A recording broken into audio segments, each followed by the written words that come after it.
નમસ્કાર મિત્રો, આપણે એક જોરદાર રિઝલ્ટ લઈને આવી રહ્યા છે કરજણ તાલુકાનું મેસરાત ગામ. જે નાગજીભાઈ, તો નાગજીભાઈના અવાજ જ સાંભળી તેમની કમરનો દુખાવો તો સારો થયો. નમસ્કાર. નમસ્કાર. શું નામ તમારું? નાગજીભાઈ ભીખાભાઈ વસાવા. ઓકે નાગજીભાઈ, તમને કોઈ શરીરમાં તકલીફ હતી? હા, કમરને દુખાવો થતો. ઓકે, પગમાં ઝંઝનાટી ખાલી ચડે એવું થતું હતું? હા. તો કોઈ ડોક્ટરને બતાવેલું? હા, ભૂલ બતાવેલું. ઓકે, તો ડોક્ટરે શું કીધું હતું? ડોક્ટરે એવું કીધું હતું કે તમારે મણકાની અંદર ઘસારો છે. ઓકે, તો તમને સારું છે નથી થયું? આ દવા મંગાવ્યા પછી એનાથી સારું છે. ઓકે, તમે ફેસબુક ઉપર વિડીયો જોઈને દવા મંગાવી હતી, હા. બરોબર? તો કઈ કઈ દવા હતી તે જણાવો ને દર્શક મિત્રોને.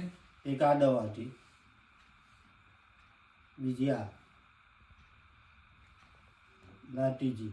ઓકે, આ 3 દવાથી તમને કમ્પ્લીટ સારું થઈ હા, ગયું. સારું. કેટલા મહિના ખાધી દવા? 1 મહિનો. 1 મહિનો ખાધી. અત્યારે દવા કોઈ ચાલુ છે? ના, કોઈ નહીં. કોઈ આડઅસર? ના, કોઈ નહીં. તો આ દર્શક મિત્રો તમારો વિડીયો જે જોવે છે, તો તમે એને શું સંદેશો દેવા માંગો છો?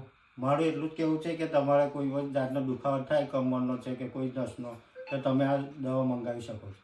ઓકે, તો દર્શક મિત્રો, તમને કોઈ પણ કમર, ગોઠણ, સર્વાઇકલ, નસ દબાતી હોય, ગોળાની કોઈ પણ દુખાવાની તકલીફ હોય તો આ દવા લઈ શકો છો. કોઈ આની આડઅસર છે નહીં, તો ઓપરેશનની પણ જરૂર નથી પડતી.